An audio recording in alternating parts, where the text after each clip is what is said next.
Olá, meus queridos, tudo bem? Bom dia, boa tarde e boa noite. Tanto faz se você estiver ouvindo à noite, ao dia, pela tarde ou durante a parte da manhã, quem sabe? Meus queridos, nós temos uma novidade para você. Vocês que são nossos inscritos, vocês que assistem ao conteúdo do canal do nosso irmão Alberto Lírio, o nosso irmão Cláudio Mendes e aos nossos irmãos aí que estão ensinando ou divulgando a graça, porém, muitos ainda não estão falando sobre a realidade da graça. Tem gente que ainda diz que nós estamos no tempo da graça. Não, queridos, não estamos no tempo da graça, não. Nós passamos, avançamos pela graça. Irmão quer dizer, irmão Alberto, irmão quer dizer que a graça não existe? Meu querido, o tempo da graça terminou quando o apóstolo Paulo disse que aquilo que foi incumbido a ele fazer, ele fez. Você sabe que ele falou isso, não é? Colossenses 1:23 e também Romanos, não é? Romanos não, em Timóteo, onde ele diz que combati o bom combate, acabei a carreira e guardei a fé. Você sabe que ele disse que o evangelho que a ele foi determinado pregar, ele pregou a todas as nações que havia debaixo do céu. Você sabe que quando Paulo falou isso, ele se referia às nações, o mundo habitável daquela época. Por isso que muita gente não entende, meu querido. Muita gente fala, mas o evangelho tem que ser pregado a todo mundo. A todo mundo quem, meu querido? A todo mundo quem? Todo dia nasce gente e todo dia morre gente. Uma criança, quando nasce com um dia de nascido, ele tem condições de saber a essência das pregações dos evangelhos que já foi pregado? Meu querido, por isso que Deus estabeleceu o evangelho eterno, porque todas as pessoas, quando nascem desde criança, já nasce conhecendo acerca do nosso Criador. Então, todo mundo tem consciência. Ou você acha que o mundo precisaria de vários evangelhos até Deus sabe quando? Por isso que foi estabelecido o evangelho eterno, meu querido. Olha, eu quero dizer uma coisa. Nesse vídeo aqui, essa novidade é muito importante. E eu gostaria, sabe o que, meu querido? Que os pastores tomassem um pouquinho de vergonha. Tomassem um pouquinho de vergonha. Ô, gente, vocês que se dizem ministros, vocês que se dizem pastores, vocês que se dizem missionários, vocês que se dizem missionárias, pelo amor de Deus, vê se vocês tenham pelo menos eu estou me esquecendo o verbo. Vê se vocês têm pelo menos um pouquinho de consciência. E pare para analisar, gente, a Bíblia, pelo amor de Deus. Eu não quero que você mude o seu raciocínio com relação à denominação religião. Isso para mim não importa. Mas pelo menos que vocês ensinem as pessoas ou passe para as pessoas aquilo que é a realidade bíblica. Será que é tão impossível? Será que é tão difícil fazer isso? Será? Olha só, a novidade que eu tenho aqui, se inscreva no nosso canal. Se você gostar do vídeo, dê o seu like. Eu sou nosso irmão Alberto Lírio e sou um dos divulgadores, tá, da linha de interpretação preterista e a escatologia consumada. Irmão Alberto, o senhor tem religião? Não. Irmão Alberto, o senhor pertence a alguma denominação que tem CNPJ? Não.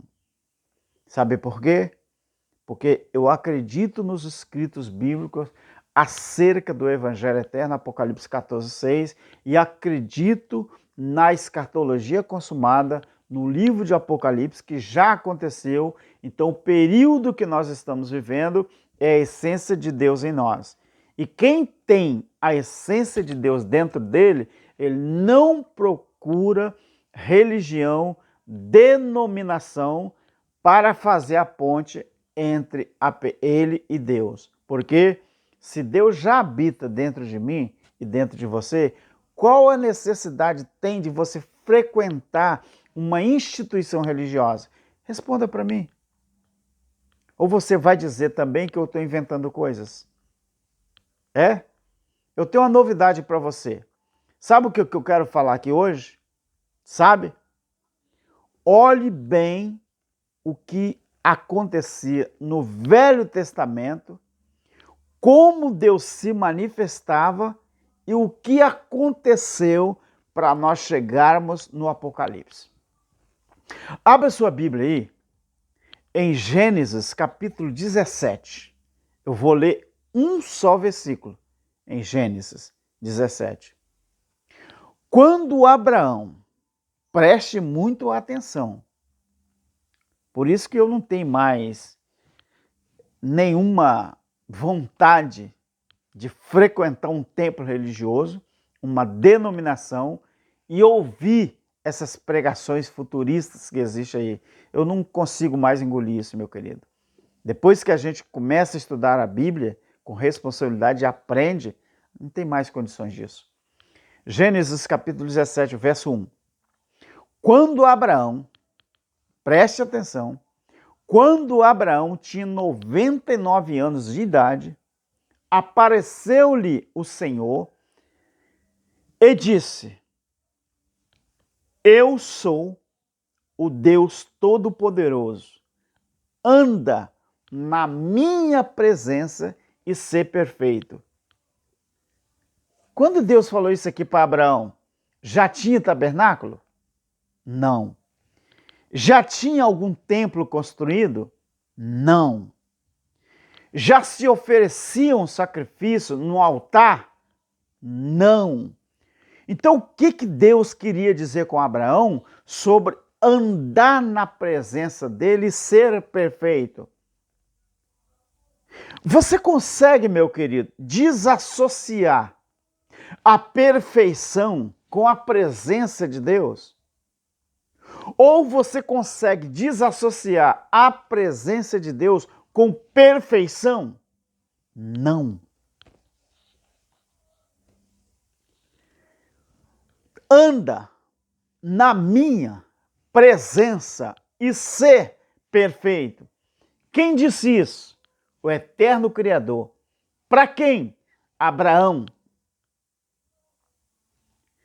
Hoje, por que eu disse no início do vídeo que os pastores, os líderes religiosos devem tomar vergonha na cara, porque eles ensinam aos seus membros, aos seus seguidores, que você só consegue ser perfeito na visão de Deus se você entrar numa denominação, pertencer a uma religião e jogar várias notas de reais nos pés dos pastores. De onde eles tiraram isso?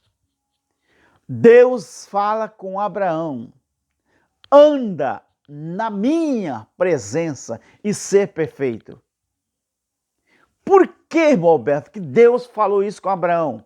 Porque a nossa perfeição espiritual, ela depende de andarmos, depende da presença de Deus em nossa vida, e não na presença da religião, e não na presença dos pastores, e não dentro de um templo religioso. Vocês não conseguem entender a palavra nua e crua.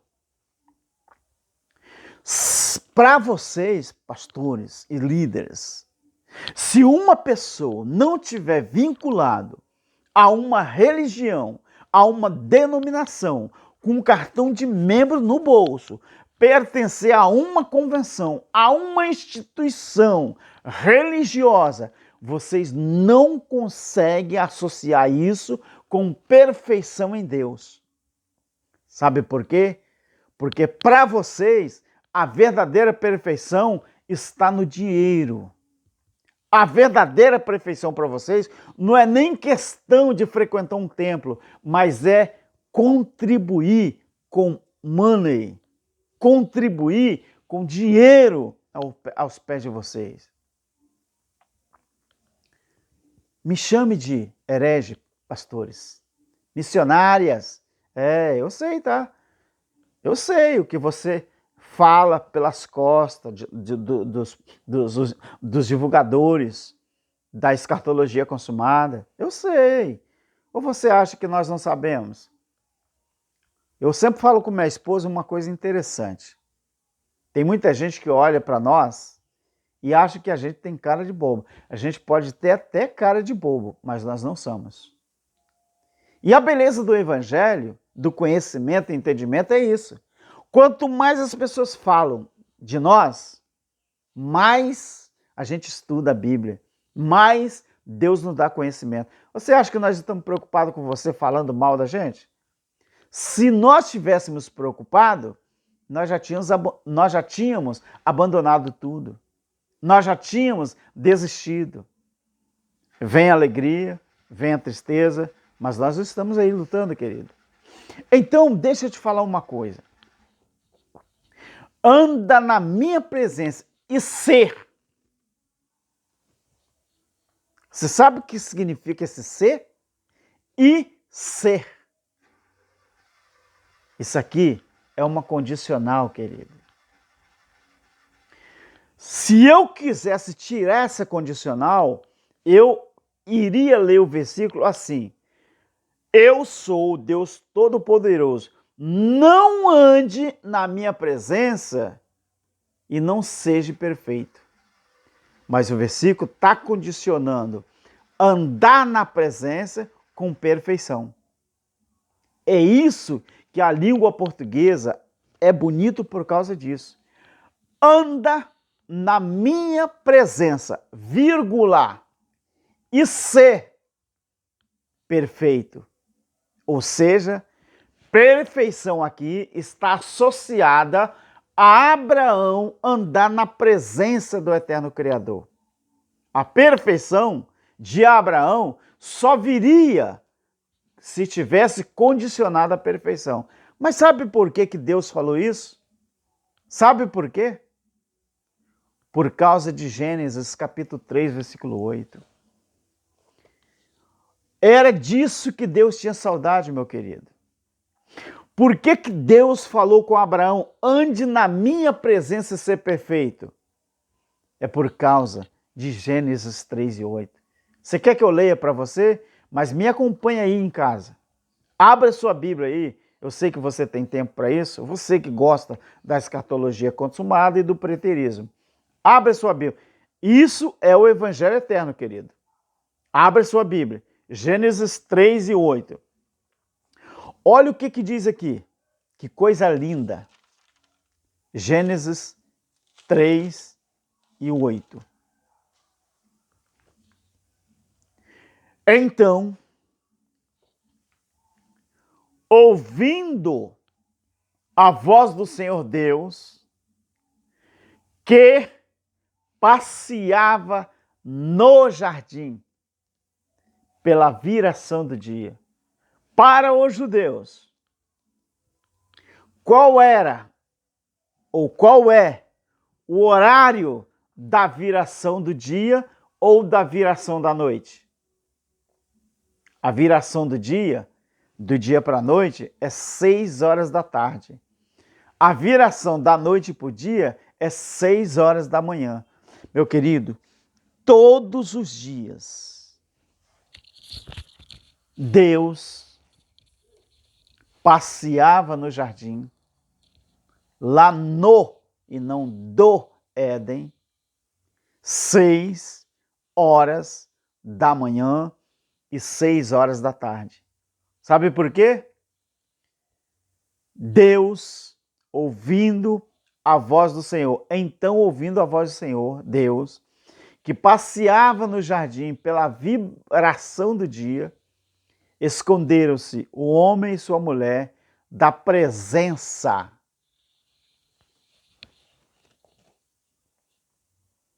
Deixa eu te falar uma coisa. Quantas pregações que vocês já ouviram que Deus estava no céu quando Adão e Eva se escondeu? Quem disse? Aqui está dizendo que o homem e a mulher se esconderam da presença do Senhor Deus entre as árvores do jardim.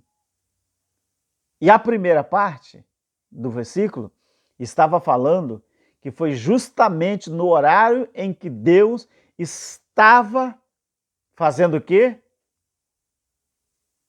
Passeando no jardim. É forte, não é? Eu não falei que era uma novidade? Adão e Eva se esconderam porque eles viram que Deus estava passeando no jardim na viração do dia. Que horas? Às 6 horas da manhã.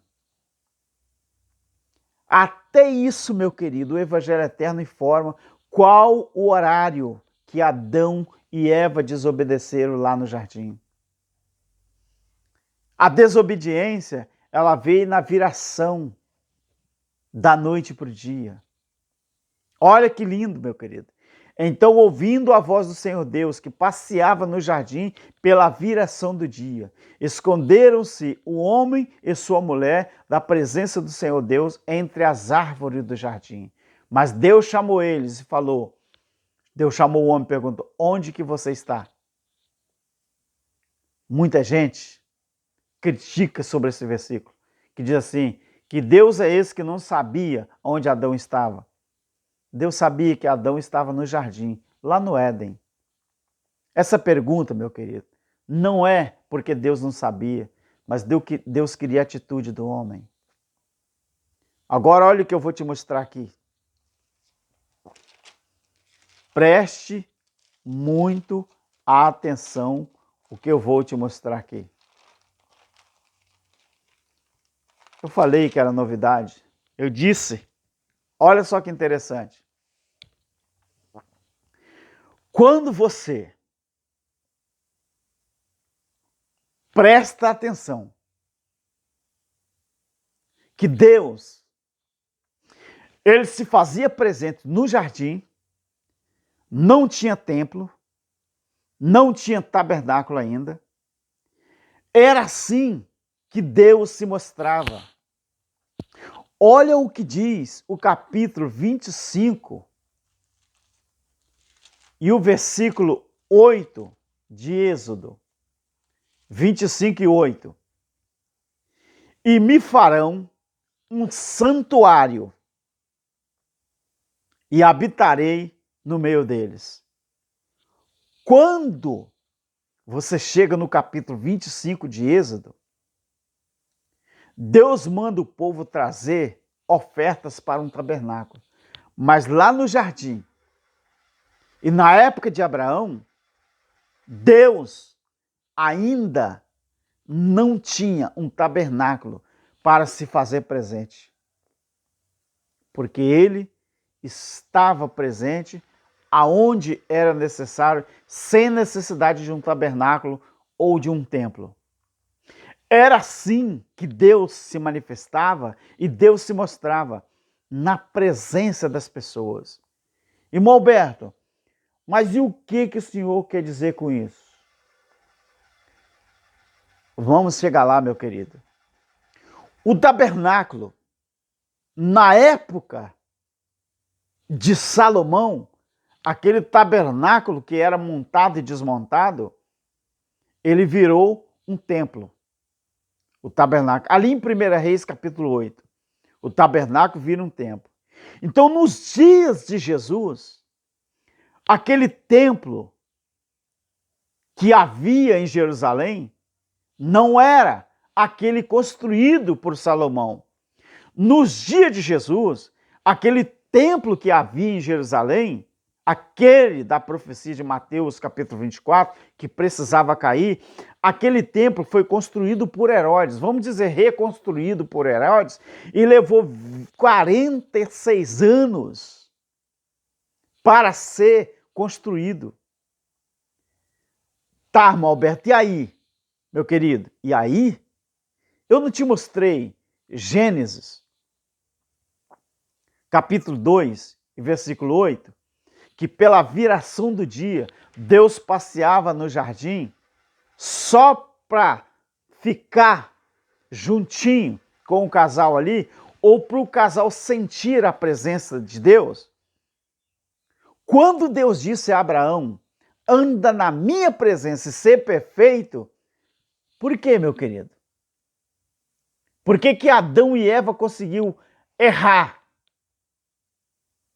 Porque Eva saiu da presença de Adão e foi passear lá pelo outro lado do jardim. E quando Adão, de novo, se encontra com Eva, ele caiu na lábia de Eva. Aí não existia a presença de Deus.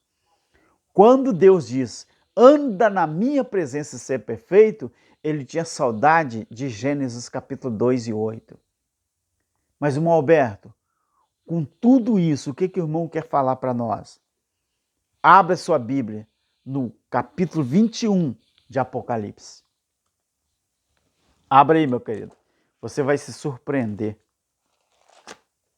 Capítulo 21 de Apocalipse.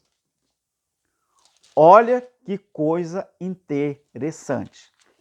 Aí, os futuristas vêm dizer que Apocalipse ainda não cumpriu. Não cumpriu na sua cabeça pequena. Na sua cabeça que só cabe aquilo que camarão tem na cabeça.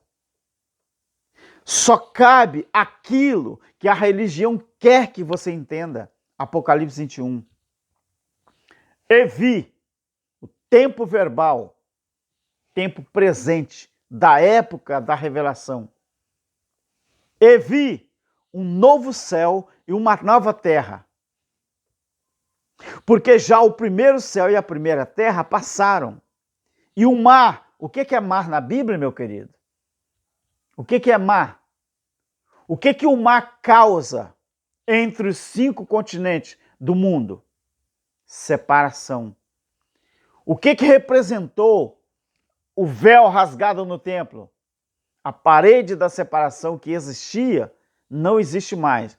O mar já não existe. O que é mar? A parede de separação na linguagem de figura ou a figura de linguagem. O mar já não existe. E eu, João, vi a santa cidade, a nova Jerusalém, que de Deus descia do céu, adereçada como uma esposa ataviada para o seu marido. E ouvi uma grande voz do céu que dizia, eis aqui o tabernáculo, lembra que eu disse? O tabernáculo de Deus com os homens, pois com eles habitará, e eles serão o seu povo, e o próprio Deus estará com eles e será seu Deus. Você percebeu alguma coisa? Que o homem, quando foi criado e colocado no jardim, ele recebia a presença de Deus, Deus estava ali passeando, presente na vida deles. Você percebeu que quando foi feito o tabernáculo e quando foi feito o templo, Deus não estava mais na presença, ele se manifestava para as pessoas sentir ele, mas não era aquilo que ele gostaria de estar fazendo. Quando Deus diz, anda na minha presença e ser perfeito para Abraão, Deus estava apontando para Gênesis 2 e 8, porque ele gostava de visitar o ser humano, andar ali perto do ser humano. E quando o tabernáculo e o templo foi construído, aquela situação estava restrita, ficou restringida. Sabe o que isso aqui de Apocalipse 21 nos ensina?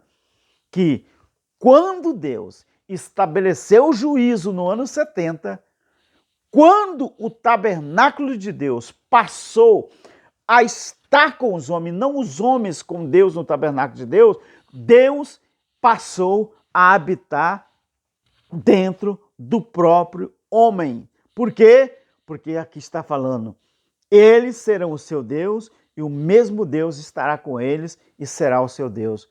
Isso aqui, meu querido, O Evangelho Eterno não nos ensina que esse estágio aqui de Apocalipse 21 era o mesmo que acontecia em Gênesis? Não era o mesmo de Gênesis 17, Gênesis 2 e 8? E por que os religiosos dizem que isso aqui não se cumpriram? E como que eles têm coragem de dizer que Deus está neles ou está com eles, se eles não acreditam que Apocalipse foi escrito e se cumpriu? Você está vendo, meu querido, como é que é simples? Só o Evangelho Eterno é que te mostra isso. Eu não preciso de tabernáculo humano, porque foi uma época. Eu não preciso estar num templo físico, porque ele caiu, porque Deus precisava morar com os homens de novo. Deus precisava habitar os homens, como era antigamente. E tudo se cumpriu. O Apocalipse, para que voltasse ao estágio perfeito.